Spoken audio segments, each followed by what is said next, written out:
O Senhor esteja convosco. Proclamação do Evangelho de Jesus Cristo, segundo Lucas.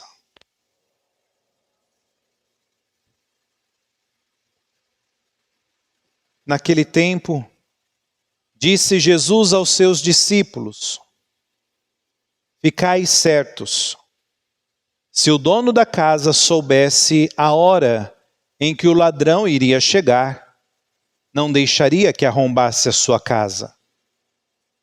Vós também ficai preparados, porque o Filho do Homem vai chegar na hora em que menos o esperardes. Então Pedro disse: Senhor, tu contas esta parábola para nós ou para todos? E o Senhor respondeu: Quem é o administrador fiel e prudente que o Senhor vai colocar à frente do pessoal de sua casa para dar comida a todos na hora certa? Feliz o empregado que o patrão, ao chegar, encontrar agindo assim. Em verdade eu vos digo, o Senhor lhe confiará a administração de todos os seus bens. Porém, se aquele empregado pensar, meu patrão está demorando, e começar a espancar os criados e criadas, e a comer, a beber e a embriagar-se, o senhor daquele empregado chegará num dia inesperado e numa hora imprevista. Ele o partirá ao meio e o fará participar do destino dos infiéis. Aquele empregado que, conhecendo a vontade do Senhor, nada preparou, nem agiu conforme a sua vontade, será chicoteado muitas vezes.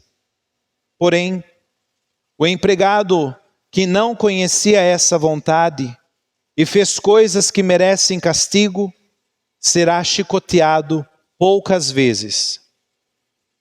A quem muito foi dado, muito será pedido. A quem muito foi confiado, muito mais será exigido. Palavra da salvação. Que as palavras do Santo Evangelho perdoem os nossos pecados e permaneçam para sempre. Podemos nos sentar um pequeno instante?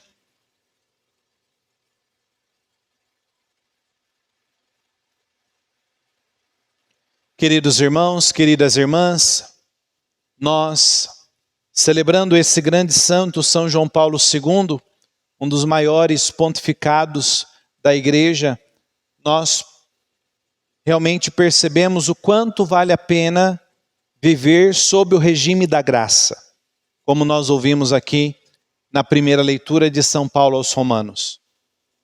É permitir que todos os nossos passos não sejam sob o regime apenas da lei, mas daquele impulso do céu que vai fazer-nos viver plenamente em tudo, em todos os lugares, mas sempre com o amor de Cristo. Esse impulso que São João Paulo II viveu de uma maneira muito intensa. Onde ele chegava, por onde ele passava, ele queria levar essa graça. E aqui no Brasil, ele veio algumas vezes, lá em 1980, um gesto que todos nós conhecemos, e depois se torna um gesto até mesmo de profunda riqueza por onde ele passa, ao descer a escada do avião, a primeira coisa que ele faz é beijar o chão daquele povo. E aqui no Brasil, lá em 1980, ele fala, beijando o chão, que o Senhor abençoasse esta terra que até mesmo fecunda em vocações. Uma terra fecunda em dar frutos para a vida da igreja. Qual vocação? Não só a presbiteral, mas vocações para o matrimônio, vocações à santidade. E lá, em 1980 ainda, o Papa, ele, por onde passou, e não foi uma breve viagem, podemos assim dizer, quilometricamente falando, ele percorreu aí em 10 dias 14 mil quilômetros para levar a mensagem de paz, para levar a graça que ele já sentia em seu coração a todos os que ele encontrava. E de uma maneira especial encontrou-se com os jovens, a ponto de sempre proclamar nas suas vindas que o seu estar, o seu dedicar-se para os jovens era de uma maneira muito intensa, que muitos seminários, a partir do seu chamado, se tornaram repletos, porque ele falava de uma maneira muito forte: jovens, não tenham medo de abrir o coração para Cristo, mas para viver a vocação, aquela que Deus chama. E com a sua voz forte, ele dizia em tantos outros países: não tenham medo de Cristo, escancarai o coração para esse amor.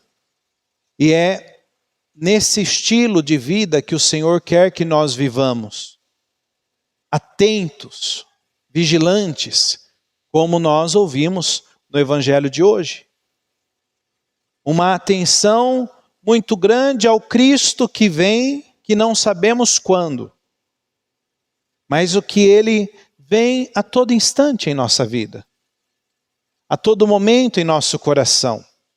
E é importante nós estarmos aí vigilantes para percebermos o quanto Ele nos ama, para dar esse amor a tantas outras pessoas. Até mesmo São João Paulo II era chamado do que?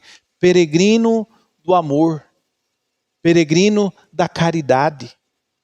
Porque essa peregrinação dele era sempre vigilante.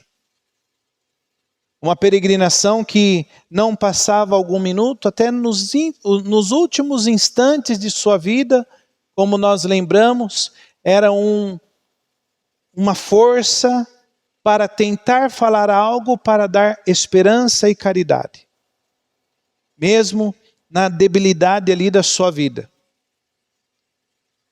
Ou seja, ele quis, de maneira vigilante, administrar bem as coisas sagradas. E é o convite que essa liturgia nos convida hoje.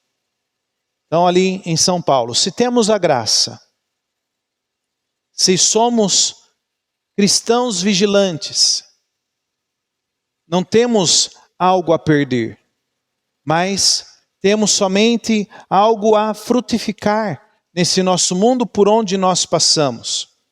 E aí, aqui o finalzinho do Evangelho passa por algo muito interessante, por onde devemos estar vigilantes, por onde devemos derramar a graça no outro.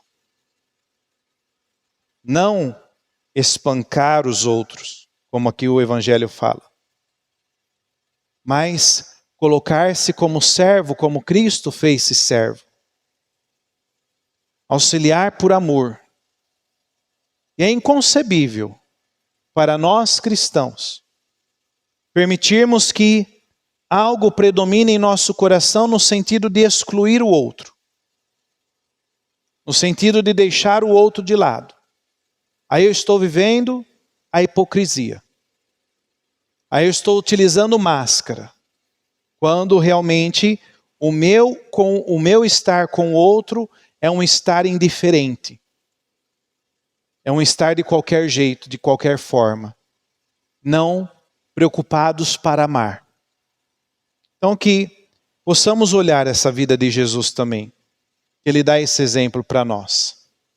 De amar o tempo todo. Até mesmo São João Paulo II, depois do seu atentado, como todos nós lembramos, por 3 vezes, ele foi lá na cadeia, visitar aquele que tinha atirado nele para matar. essa era a intenção para matar, dar o perdão.